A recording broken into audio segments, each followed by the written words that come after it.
Bonjour à toutes et à tous. On se retrouve aujourd'hui pour parler d'un sujet qui nous tient à cœur au Togo. Comment on peut vraiment faire décoller l'enseignement des sciences et de la technologie. Et attention, ce n'est pas juste une présentation, c'est le coup d'envoi d'une véritable mission qu'on va mener tous ensemble. Oui, parce que ce qu'on lance là, c'est bien plus qu'un simple projet, c'est une mission partagée.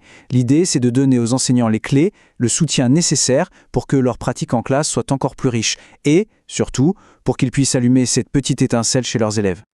Alors, voilà comment on va dérouler tout ça. On va d'abord poser les bases de notre mission, puis on va se pencher sur le défi pédagogique qui est devant nous.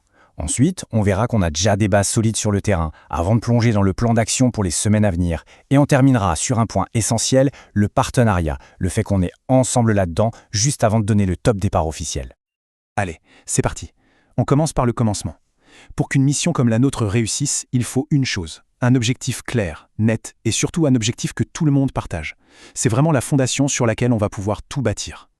Et là, voilà notre question clé. C'est elle qui va nous guider. Ce qui est super important ici, c'est qu'on ne parle pas que des ressources. Non, on parle de conditions et d'accompagnement. Le vrai sujet, le cœur du réacteur, c'est l'humain. C'est comment on soutient concrètement les profs dans leur classe au quotidien.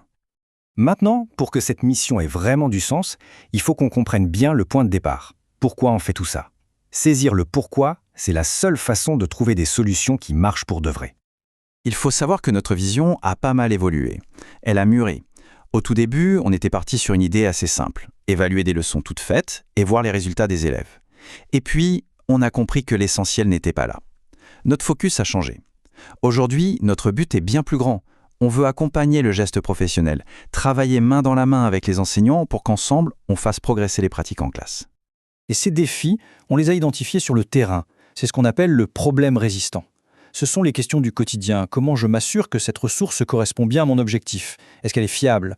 Et le temps en classe, comment je gère? Comment j'adapte ça au niveau réel de mes élèves? Bref, toutes ces questions, notre recherche va les prendre à bras-le-corps pour en faire un sujet de travail et de solution collective. Face à ça, la bonne nouvelle, c'est qu'on ne part pas de rien. Loin de là. On a déjà une préparation très solide, des atouts bien concrets et le plus important, une équipe de terrain qui est déjà là, identifiée et super engagée. Regardez ce petit tableau de bord, il parle de lui-même. Au 30 octobre, on est prêt. Les écoles, identifiées, et juste à côté, ce qui est un avantage énorme pour le suivi. L'équipe, 3 enseignants de CM sont avec nous, l'équipe GAP est stable. Côté logistique, tout est simple. Et pour les données, on a prévu de collecter plein de choses intéressantes. Des vidéos de classe, des entretiens, pour pouvoir vraiment analyser les choses en profondeur et de manière collaborative. Bref, on a des fondations en béton. Alors, maintenant qu'on a vu qu'on était bien préparé, la question c'est, concrètement, on commence comment? Eh bien, voilà notre plan d'attaque pour novembre et décembre. C'est un plan en 5 actions prioritaires, simples et réalisables. 1. On récupère les documents de capitalisation. 2. On fait la réunion de lancement pour que tout le monde soit bien aligné. 3. Avant Noël, on finalise ensemble les outils. 4. On choisit collectivement les ressources qu'on va expérimenter. Et 5. On établit un premier planning pour les observations en classe. Vous voyez, chaque étape est pensée pour avancer pas à pas, tous ensemble, de façon efficace. Et là, on arrive à un point absolument fondamental. L'équipe de terrain ne sera jamais seule. Ce projet, il repose sur un partenariat solidaire. Il y a les acteurs de terrain et il y a une équipe de supervision nationale et internationale qui est là à 100% pour vous appuyer. Cette phrase, c'est un peu notre devise. Ça veut dire quoi? Ça veut dire que le progrès ne viendra pas d'experts qui disent quoi faire. Non. Il viendra de notre intelligence collective, du dialogue, de l'analyse qu'on fera ensemble des pratiques de classe. C'est ça le vrai moteur du projet. Et ce soutien, ce ne sont pas juste des belles paroles, c'est du très concret. L'équipe de supervision, elle va être là pour aider à analyser les vidéos de classe.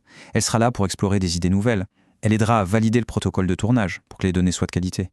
Et elle sera même là pour co-animer la première réunion du groupe d'analyse de pratique. C'est un soutien actif, constant, on est vraiment côte à côte. Voilà, on arrive au bout de cette présentation de lancement. Mais en réalité, ce n'est que le tout début de l'aventure. Toutes les pièces du puzzle sont en place pour que cette recherche-action soit une vraie réussite. Alors cette question, elle s'adresse maintenant à nous tous, collectivement. Sommes-nous prêts à construire ensemble l'avenir des sciences à l'école? Avec cet engagement et cet enthousiasme, on peut déclarer ce projet officiellement lancé. Cette présentation vous a été proposée par le think tank Audicole International. Merci beaucoup pour votre écoute. L'aventure ne fait que commencer.